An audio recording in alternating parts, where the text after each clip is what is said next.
Yo, what is going on, guys? It's your boy Night Owl. Welcome back to another One Piece video. Today I wanted to do a deck list video. So I wanted to do Eustass Captain Kid in the OP12 format. Let me start by saying this guy is really good in the OP12 format. He's been topping a lot of tournaments. He's been coming very close as well. Look, in the OP12 format, he becomes quote-unquote meta. Yeah. I don't like playing meta decks.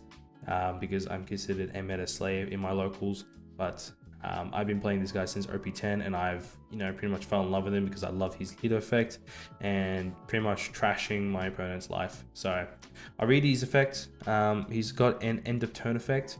You may turn one card from the top of your life face up, set up to one of your supernova characters with a cost of 3 or more, and turn him into a blocker. So really strong ability. You basically get a free blocker when you play a character down. It has to meet that requirement though, where you have to flip the top life over. If you don't do that, your lead effect does not go off. But really strong late game, really good. I love the leader, so we'll go straight into it. We're running 4 1-cost Searcher Luffy's. Pretty generic searcher. Look at the top 5, grab a supernova type card. Doesn't have to be a character, it can be a type or event. Really good mid game or late game when you need to look for that one removal searcher or just another 2k if you are desperate. But yeah, really strong. Next we'll go into events. So we're running 2 4-cost Damn Punk. This is a really good event mid game.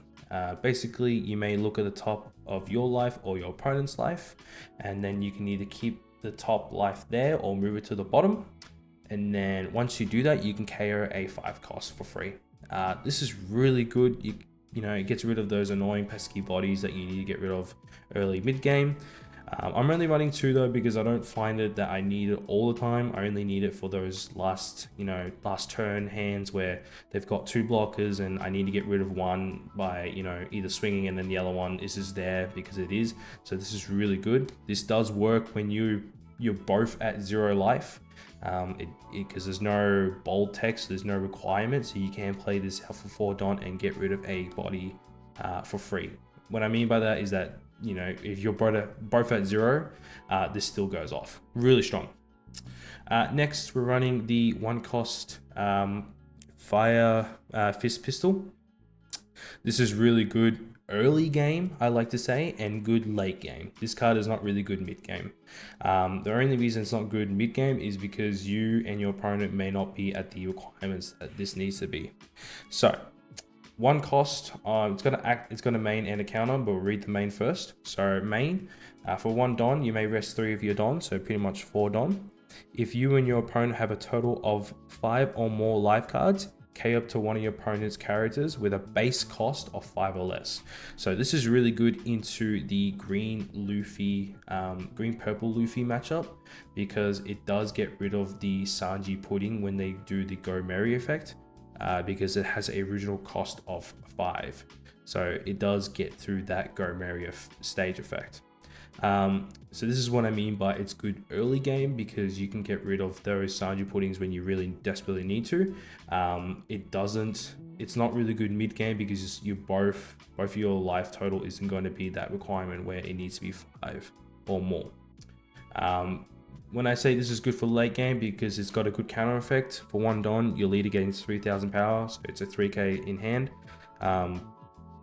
It can be really useful when you need that extra 1k when you didn't have it in hand. So this is a really good card to have. Unfortunately, if you do get Hody Jones, it does become a brick. But all in all though, it's a very good card. Next, we'll go into our blockers for the deck. We're only running 6 blockers. So we're starting off with the Scratch Metapoo, only 2 of. Pretty generic blocker. If you have a yellow supernova type character on the field, Scratch Metapoo becomes a blocker. Pretty generic, 1k counter. Pretty strong late game because it's another pesky body to deal with. Next, you're running the 2-cost Beige. This is a really good blocker to have late game. Even mid, honestly, late, mid, early, this card is really good to have. It has a once per turn effect. If your supernova type characters other than component beige would be removed from the field by your opponent's effect, you may add it to the top card, the top of your life face down. So what I mean by this is basically, if you have a scratch Metapool on the field and this component beige, if this scratch Metapool were to get removed by, a KO effect or something like that, I can save it and put it at the top of my life by the beige's effect. So this does happen with any supernova type character card. So it's really strong. I love the card. It means that my opponent has to use a lot of dodges to get rid of a 2-cost body. If it means a 7-cost grab blade or, honestly impact, just those big Don effect cards that, just to get rid of a 2-cost body. So yeah. Next, we'll go into our 2Ks. We have quite a fair few bit of 2Ks, but I feel like there's a good reason behind it. First off, we'll go with the best, in my opinion, yellow trigger in the game, Capone Beige. Honestly, just adding this just for the trigger effect. It's got a rest up. One of your opponent's characters cannot attack, so this is really good late game. Especially if they're going for game and they got that last swing and you grab this out of life and they've only got 1 swing for game, you can freeze that target and it's just pretty much free counter. You can use it just for counter as well. It is nice to have that that 2K. It is a 2K, so it's really good, but most of the time you want it for that trigger effect. So really strong, one of the best triggers in the game. Could possibly get banned, but I don't think it will be. Honestly, it'll just get rotated out. Unfortunately, it is not supernova type, because if they made it supernova type, then that would be banned, and that I would understand. But unfortunately, he's not. And sorry, he's a 3-cost, not a 2-cost. Next, you have X-Drake. This is a really good 2K to have. Sometimes late game and mid game. Mid game for the Blackbeard matchup, because he has an active main. So his active main is if you, so obviously you have to rest this character first, but if the number of your life cards is equal to or less than the opponent's, you can rest up a 4-cost for free pretty much. So if you're at 4 life and your opponent's at 5, you can rest his character, and then you can rest one of your opponent's 4-cost characters for free. This is really good late game. I find when you're at 0 life and they're at 1 and they have those 2 pesky blockers that you need to get rid of somehow, you can play one out, rest it, and then you can rest one of the blockers, and then now you have essentially only 1 blocker to deal with. So he's really good. I love it. He's a supernova type character, so he can be put into life if need be. So yeah, 100% I reckon. Next, you are running 4 2-cost Zeus. This is a new addition in my personal opinion. I never ran this card, but I actually love that I run this card now. This is a really good card if they starve you out, and what I mean by that is that if your life is flipped up and they don't swing into you, so you don't take that life, this is a really good card to counter that. So basically on play, you take the top card of your life or the bottom card. You can choose, but usually it is the top one because you want to use your leader effect again. And then when you do, you get to KO a 5-cost. So removing a 5-cost for 2 Don is not too bad. I don't say so myself. It is another 2K. Unfortunately, it is not a supernova type character, so it cannot be used with some other cards, but it is a very strong 2K to have in hand, just to get rid of those 5-cost bodies on the field. Honestly, you couldn't ask for a bit of removal. So yeah.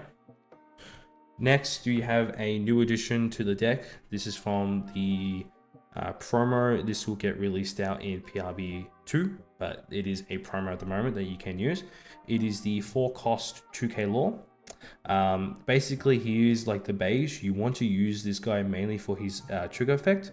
If your leader has a supernova type and you and your opponent have a total of 5 or less life cards, you can play this card out. So if your opponent's at 2 and you're at 3 life, and when you're at 4, or even when you're at 2, it doesn't really matter. Basically, when your total life is 5 or less and you get this out of life, you can play this card for free. really strong. It means that, you know, your opponent has to deal with another 5k body to deal with on the field. This card can be comboed with a lot of good cards in the deck that will obviously go on later on, but he's really good. I love this card. I've triggered this guy so many times out of life, and it's just saved me, you know, so much heartache, so much time, especially when I need to go lethal or just get rid of bodies on the field. So 100% definitely recommended. You can, if you do not have this card, you can run the 5 cost, I think it's the 5 cost Satori, which does the exact same thing as this, but you have to trash a card from hand. So this is just the official Supernova one, but if you obviously these are a bit expensive to get because it's a full art one, but if you do have these Satoris, that can be used as a replacement. So next, we have our mid-game cards that you want out as soon as possible because they're just annoying to deal with. We're on 4 cost Basil Hawkins. This guy is super annoying to deal with. Basically, on KO effect, your opponent trashes a life card. Basically, you can make this guy into a blocker as well because he is the Supernova type.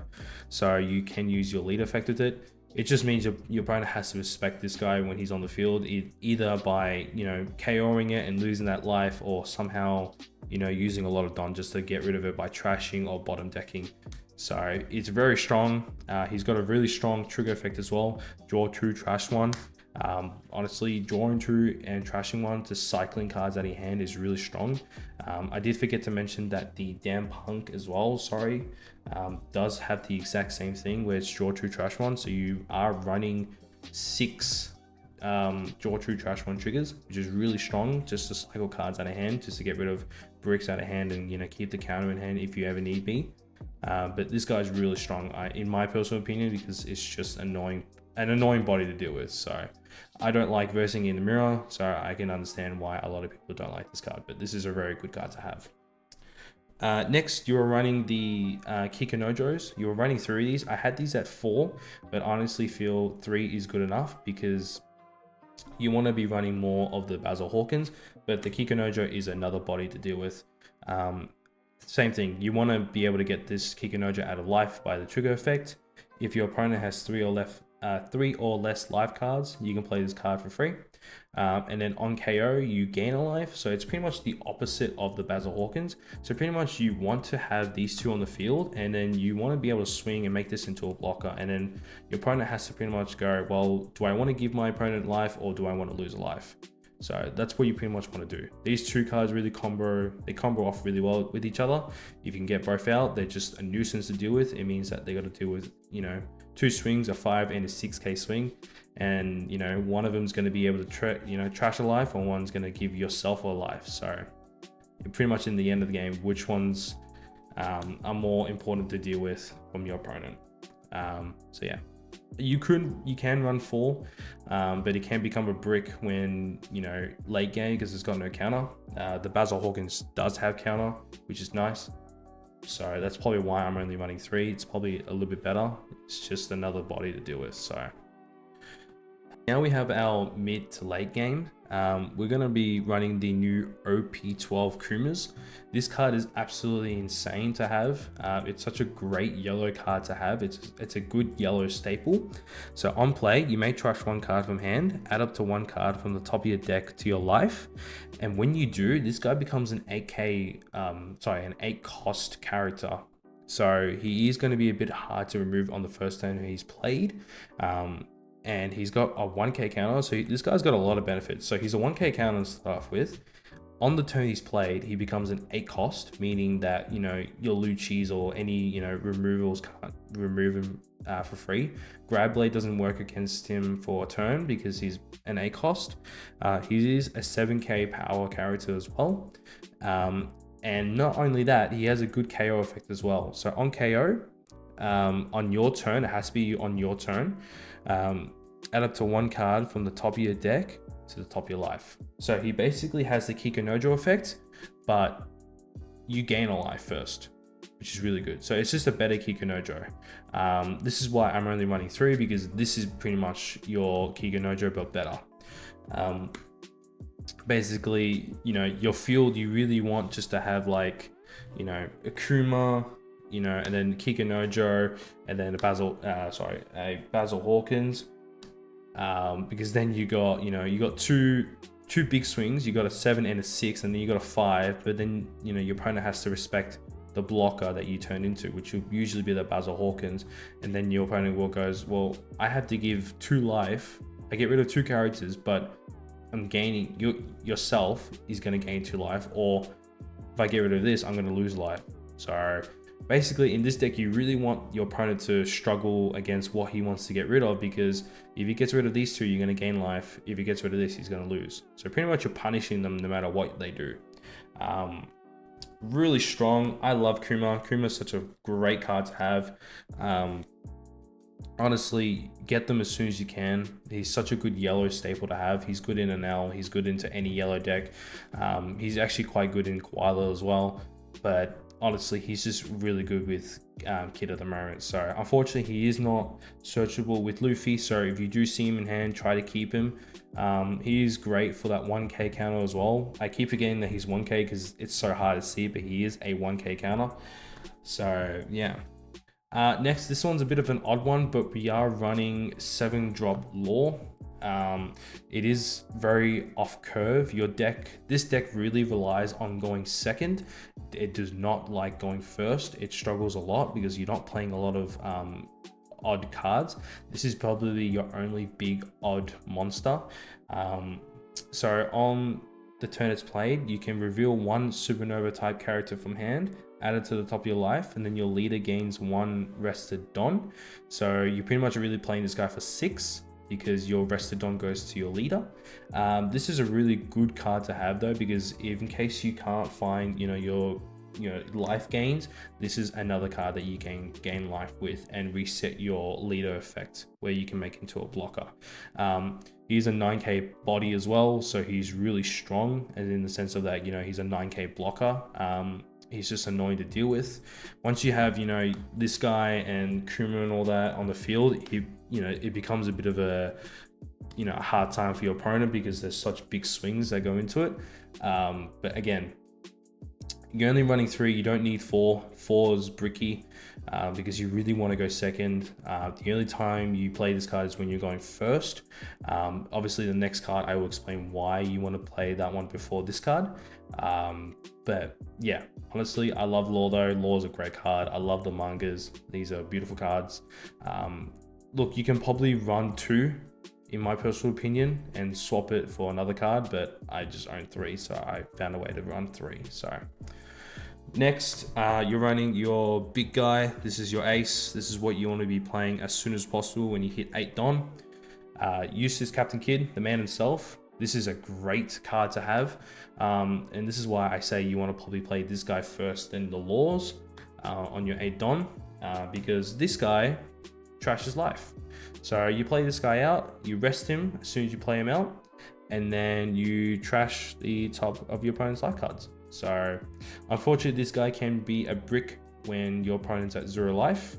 So you probably could run 3, but I like the 4 just to keep it consistent, especially late game, because, you know, you could be trying to go for lethal, and then, you know, you have one on the field, and then your opponent still has, you know, 2 life, and then if they take the 5k swing or the 9k swing, you can rest, you know, you play another one, you know, trash their top life, and then either put pressure on them, or you can go for lethal when they're at 0 life. Really strong. It has another end of turn effect. So end of turn, if your opponent has 2 or less life, you get to draw 1 and trash 1 from hand. So it's a free cycle as well. So how would that work as well? If you have 2 on the field, and your leader effect, you obviously have to declare what you want to do first. So if, you know, these 2 are rested because you swung and yada yada. So end of turn, I usually declare the ACOS first because they kind of take priority. You draw, so it takes a turn. So this one has to go off first. So you draw 1 and then trash 1 from hand, and then the next one will go off, and then your lead effect will go off. And this just happens every single turn. So every turn that, you know, these guys are on the field and your opponent's at 2 or less life, you get a free cycle. Honestly, if you get to, you know, to a situation where you have to pick between either these 2 to restand, restand the ACOS Law, in my personal opinion, is because you get that cycle draw. Unfortunately, when Law's out and he's done his thing, he does become not useless, but he doesn't gain anything after it. So if you had to choose between the two, I would be choosing the ACOS Kid any day, in my personal opinion, only because of the cycle. The cycle is a lot better, obviously, when you try to need to get bricks out of hand. But yeah. Lastly but not least, we have a new addition to the deck. We are running 8 cost Katakuri. I love this card. This card is really good against the green purple decks, or just any deck that have really annoying bodies that you can't get rid of. Pretty much add up to 1 character with a cost of 8 or less into the top of the opponent, top or bottom of the owner's life. So this is very important because you can choose your own cards. So what I mean by that is that you can combo off characters like Kikunojo, let's say. Say, you know, the Kikunojo might get KO'd next turn because of some reason that, you know, you don't have enough cards in hand or no blockers. You can play this character out and put your own character into life face down, or sorry, face up. It kind of does make it a bit hard because you don't get to do leader effect. If you put it like at the top, say, because if you want to, you know, obviously put the Kikunojo at the top because of its effect, but it kind of can, you know, make the game a little bit longer just by having that extra life there, especially when you have no other way of life gaining.